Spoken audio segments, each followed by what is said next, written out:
रात के 12 बजे का समय था। जिले की सबसे बड़ी अधिकारी डीएम सुरभि सिंह एक मीटिंग से घर वापस लौट रही थीं। चारों तरफ सन्नाटा था। सुरभि सिंह को थोड़ा थोड़ा डर महसूस हो रहा था। डर की वजह से वह कार बहुत तेज चला रही थी। तभी अचानक कार बंद हो गई। सुरभि ने झट से गाड़ी स्टार्ट करने की कोशिश की, मगर कोई फायदा नहीं हुआ। गाड़ी खराब हो चुकी थी और चालू होने का नाम नहीं ले रही थी। वह गाड़ी से उतरी और इधर उधर देखने लगीं कि आखिर हुआ क्या है। तभी उन्हें लगा कि शायद इंजन में कोई प्रॉब्लम आ गई है, इसी वजह से गाड़ी स्टार्ट नहीं हो रही थी। लाख कोशिशों के बावजूद जब गाड़ी चालू नहीं हुई तो उन्होंने सोचा कि अपने पिता को कॉल करती हूँ। उन्होंने तुरंत मोबाइल निकाला, लेकिन जैसे ही कॉल करने की कोशिश की तो देखा कि नेटवर्क ही नहीं है। यह देखकर वह बहुत ज्यादा घबरा गईं। अब मैं क्या करूं? न तो गाड़ी स्टार्ट हो रही है और न ही यहाँ नेटवर्क है। किसी से संपर्क भी नहीं कर सकती। अब घर कैसे जाऊं? मगर उन्होंने हिम्मत नहीं हारी। सोचा घर ज्यादा दूर नहीं है, मुझे जैसे तैसे करके यहाँ से जाना ही होगा। यह सोचकर वह धीरे धीरे चलने लगीं। जैसे ही वह थोड़ी आगे बढ़ीं, उन्हें दूर से गाड़ियों की लाइट दिखाई दी। वह थोड़ी खुश हुई कि चलो कोई तो मिला। वह धीरे धीरे उसी दिशा में बढ़ने लगीं। जब वह गाड़ियों के पास पहुंची तो देखा कि वहां 2-3 हवलदार शराब की बोतलें खोलकर बैठे हैं, शराब पी रहे हैं और ताश खेल रहे हैं। उनके पास ताश की गड्डियां पड़ी थीं। यह देखकर डीएम सुरभि सिंह गुस्से से कांप उठीं। वह तुरंत हवलदारों के पास गईं और सख्त लहजे में बोलीं, तुम सब यहाँ पर यह क्या कर रहे हो? वर्दी पहनकर यही काम है क्या? रास्ते में बैठकर शराब पी रहे हो? आखिर तुम लोग हो कौन? कानून तोड़ने वाले या कानून को मानने वाले? अगर तुम लोग ही यह सब करोगे तो जनता क्या करेगी? यह वर्दी तुम लोगों के लायक नहीं है, समझे? एक हवलदार हंसते हुए बोला, अरे मैडम, ज्यादा ज्ञान मत दीजिए, समझी? तुम्हारे जैसे मुंह से यह बातें अच्छी नहीं लगती। आओ हमारे साथ बैठ जाओ, थोड़ी मौज मस्ती कर लो। आखिर इतनी रात को हुस्न की परी कहां से आ रही हो? कभी हमारी तरफ भी देख लो, हम भी तुम्हारे दीवाने हैं। यह सुनकर सुरभि सिंह का गुस्सा बढ़ गया, लेकिन उन्होंने खुद को संभालते हुए कहा, देखिए, मेरे सवाल का जवाब दीजिए। आप लोग यहाँ शराब क्यों पी रहे हैं? सरकार ने शराब बंदी लगाई है और आप लोग जो कानून के रखवाले हैं वही कानून तोड़ रहे हैं। शर्म नहीं आती आपको? यह वर्दी पहनने का कोई हक नहीं है आप लोगों को, समझे? इतना बोलते ही एक हवलदार ने सुरभि सिंह का हाथ पकड़ लिया और अपनी तरफ खींचते हुए बोला, अरे मैडम, हमें ज्ञान मत दीजिए, हमें पता है हमें क्या करना है। वो सब छोड़ो, आज तो तुम्हें हमारे साथ यह शराब पीनी ही पड़ेगी। थोड़ा खुश हो जाओ, मजा आ जाएगा। वैसे भी तुम्हें देखे बिना रहा नहीं जा रहा। प्लीज एक बार हमें खुश कर दो मेरी जान। यह शब्द सुनते ही सुरभि सिंह का गुस्सा फूट पड़ा। वह अपने गुस्से को कंट्रोल न रख सकी और एक जोरदार थप्पड़ हवलदार के चेहरे पर मार दिया। गुस्से में बोली, तुम लोग इस वर्दी के लायक नहीं हो। अब देखो मैं क्या करती हूँ। यह वर्दी तुम्हें यूं ही नहीं दी गई है, जनता की सेवा करने के लिए दी गई है, ताकि तुम देश की रक्षा करो। मगर तुम लोग जनता की सेवा क्या करोगे? खुद ही बिगड़े हुए हो, जनता को क्या सुधारोगे? तभी एक और हवलदार ने सुरभि को जोर से खींच लिया और गुस्से में बोला, क्या देख रहे हो तुम लोग? पकड़ो इसे, आज इसे सबक सिखाना ही पड़ेगा। बहुत अकड़ दिखा रही है, पुलिस से पंगा ले रही है। अभी बताता हूं इसे कि कानून की ताकत क्या होती है। उसने सुरभि को कसकर पकड़ लिया, मगर सुरभि सिंह कोई आम लड़की नहीं थी। उन्होंने एक झटका देकर खुद को छुड़ा लिया, लेकिन अंदर डर बैठ चुका था। वह समझ नहीं पा रही थी कि अब क्या करें। न भाग सकती थीं, न मदद बुला सकती थीं। उन हवलदारों की नीयत देखकर साफ लग रहा था कि अब उनका बच पाना मुश्किल है। फिर डीएम सुरभि सिंह गुस्से में बोली, मैं इस जिले की डीएम हूँ। मैं तुम चारों को अभी के अभी सस्पेंड कर देती हूँ और मैं कल ही एसपी सर से बात करके तुम चारों को सस्पेंड करवा कर रहूंगी, समझे? यह सुनकर हवलदार सारे हंस पड़े और उन्होंने सुरभि को पकड़ लिया। सुरभि के अंदर डर बैठ गया था। वह समझ नहीं पा रही थी कि क्या करें। फिर उन्होंने बहुत जोर लगाया और छूटकर भागने लगी, मन में यही सोचते हुए कि अगर वह भागी नहीं तो यह लोग उनके साथ क्या क्या कर सकते हैं, क्योंकि सारे हवलदार नशे में चूर थे और उनकी नीयत ठीक नहीं लग रही थी। सुरभि तेजी से दौड़ रही थीं। चारों हवलदार उनके पीछे दौड़े। दौड़ते दौड़ते एक हवलदार ने सुरभि को पकड़ लिया। गुस्से में उसने सुरभि के गाल पर एक थप्पड़ दे मारा और बोला, तेरी इतनी हिम्मत है कि यहाँ से भाग जाए? पहले हमें खुश कर, फिर यहीं से कहाँ जाना समझी? कहीं नहीं जाने देंगे तुम्हें। अगर आज तुम्हें छोड़ दिया तो ऐसी हुस्न की परी और हमें कहीं नहीं मिलेगी। ज्यादा भाव मत खा, जो बोल रहे हैं वही कर। सुरभि डर से कांप रही थीं। उन्होंने कहा, तुम लोग नशे में चूर हो, इसलिए समझ ही नहीं आ रहा कि क्या कर रहे हो। बहुत पछताओगे तुम लोग।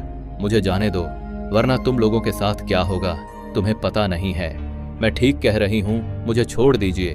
मैं जिले की डीएम हूँ और आप लोग जो कर रहे हैं वह बहुत गलत है। आप लोगों की हालत ऐसी हो जाएगी कि आप चैन से सो भी नहीं पाओगे। बेहतर होगा कि मुझे यहीं पर छोड़ दीजिए।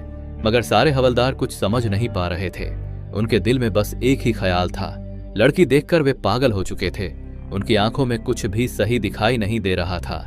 एक हवलदार हंसते हुए बोला, यह लड़की खुद को डीएम समझती है। डीएम होता क्या है जानती है तू? तुझे देखकर तो लग भी नहीं रहा कि तू डीएम है। ज्यादा होशियारी मत कर, समझी? जो बोल रहे हैं वही कर। सुरभि भीतर ही भीतर टूट रही थीं।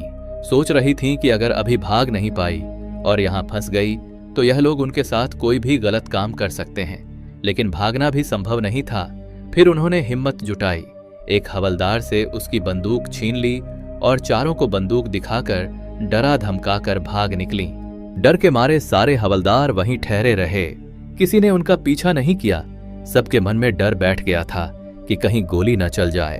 अगली सुबह हुई तो डीएम सुरभि सिंह ने सोचा कि अब क्या किया जाए। फिर उन्हें एक आइडिया आया और वह सीधे एसपी ऑफिस पहुंची।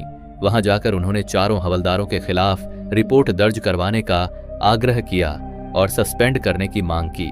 मगर किसी भी पदाधिकारी को बिना पर्याप्त सबूत सस्पेंड नहीं किया जा सकता था।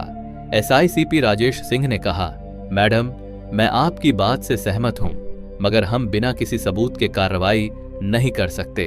मैं आपसे अनुरोध करता हूं कि आप उनके खिलाफ कुछ सबूत लाएं, तभी मैं इस केस को आगे बढ़ाऊंगा। सुरभि परेशान हो गईं कि आखिर क्या किया जाए।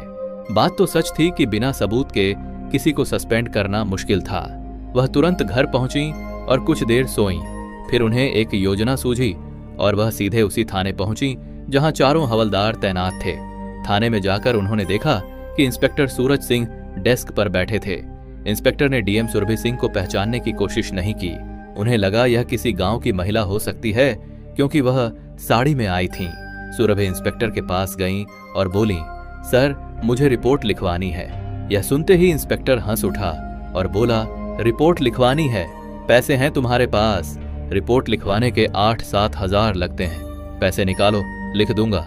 यह सुनकर सुरभि का दिमाग हिल गया। उन्हें समझ आ गया कि यह इंस्पेक्टर भी उतना ही गुनहगार है जितने कि वे हवलदार थे। बिना झिझक रिश्वत मांग रहा था। तब सुरभि ने कड़क आवाज में कहा, सर, हमें कानून मत पढ़ाइए। कानून में कहीं नहीं लिखा है कि रिपोर्ट लिखवाने के पैसे लगते हैं। आप हमसे रिश्वत मांग रहे हैं और हम पैसे नहीं देंगे। आपका जो काम है वह कीजिए। मुझे रिपोर्ट लिखवानी है, जल्दी से लिखिए। यह सुनकर इंस्पेक्टर गुस्से में आ गया और बोला, यह लड़की मेरे सामने जुबान चला रही है, जानती भी है कि मैं कौन हूँ। अभी के अभी तुझे अंदर कर सकता हूँ। ज्यादा अकड़ मत दिखा और पैसे दे, नहीं तो यहाँ कोई रिपोर्ट नहीं लिखी जाएगी। बड़ी आई रिपोर्ट लिखवाने। निकल यहाँ से, वरना धक्के मारकर बाहर निकाल दूंगा। सुरभि सिंह को बहुत गुस्सा आया। उन्होंने गुस्से में कहा, देखिए इंस्पेक्टर, आप मुझे जानते नहीं कि मैं कौन हूँ। हद में रहकर बात कीजिए, समझे? मुझे कानून बहुत अच्छे से आता है, इसलिए मुझे मत सिखाइए कि मुझे क्या करना है। मैं यहाँ रिपोर्ट लिखवाने आई हूँ और रिपोर्ट लिखवा कर ही जाऊंगी, समझे? अब जल्दी से मेरी रिपोर्ट लिखिए। इतने में ही सुरभि की नजर एक हवलदार पर पड़ी, वही हवलदार जो रात को उन चारों में से एक था। सुरभि ने गुस्से में इंस्पेक्टर से कहा, आप बता भी हैं कि आपके थाने में क्या चल रहा है। अब तो आपको और इन हवलदारों दोनों को सस्पेंड करवाना पड़ेगा। इस पूरे थाने को साफ करना पड़ेगा। आप लोग इस वर्दी के लायक नहीं हैं। मैं आप सबको सस्पेंड करवा कर रहूंगी। यह सुनकर इंस्पेक्टर घबरा गया, लेकिन फिर भी अकड़ में बोला, अरे लड़की, तुम हो कौन और यह सब क्या बक रही हो? ज्यादा होशियार मत बन, समझी? वरना इतना मारूंगा कि घर तक चलकर नहीं जा पाएगी। चल निकल यहाँ से, वरना धक्के मारकर निकाल दूंगा। मुझे गुस्सा मत दिला, समझी? यह सुनकर डीएम सुरभि सिंह गुस्से से लाल हो गईं।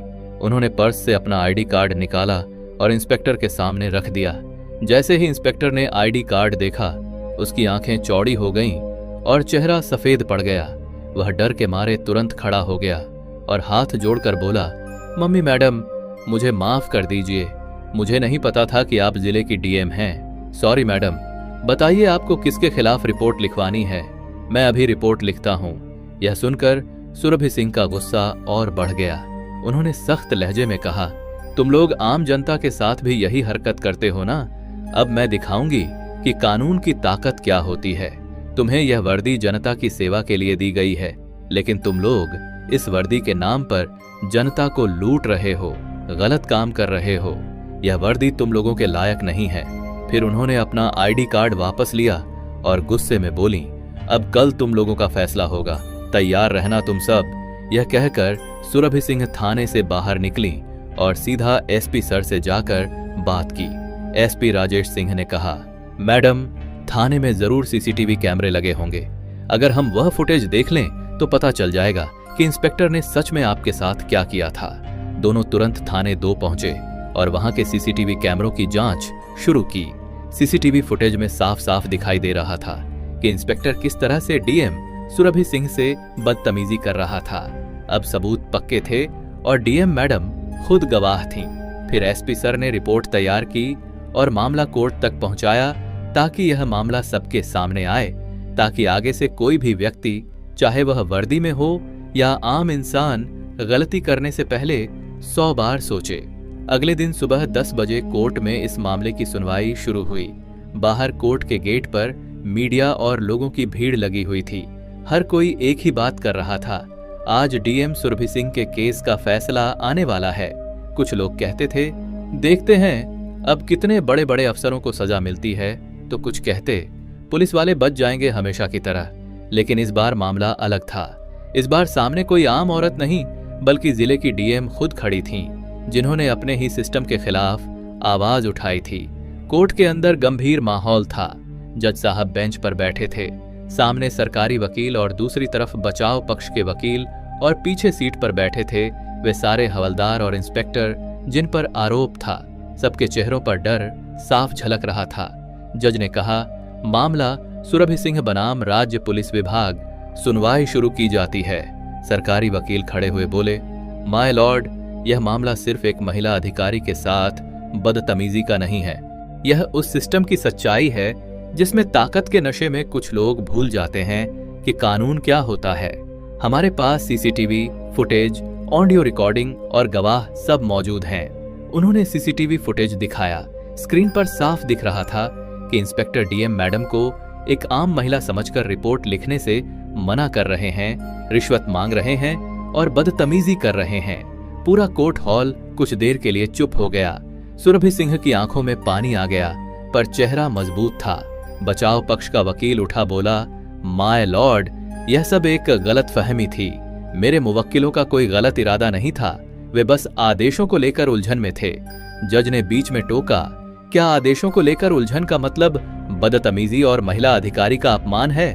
क्या पुलिस वर्दी में रहकर कोई भी यह सब कर सकता है? वकील चुप हो गया। पूरा कोर्ट हॉल शांत था। फिर सुरभि सिंह को स्टैंड पर बुलाया गया।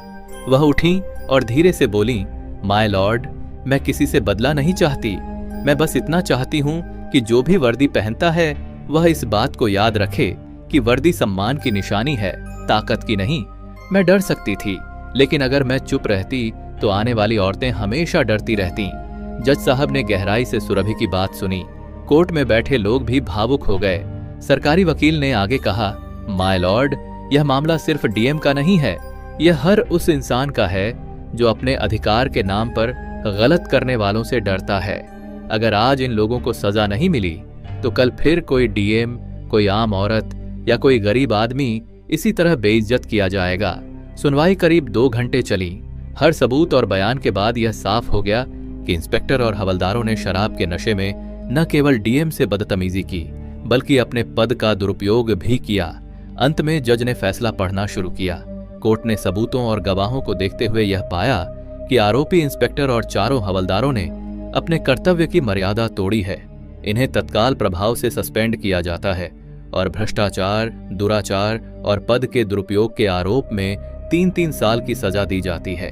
जज की आवाज गूंज उठी। कोर्ट इन्हें जेल भेजने का आदेश देता है। इतना सुनते ही कोर्ट रूम में हलचल मच गई। मीडिया वाले बाहर भागे खबर देने।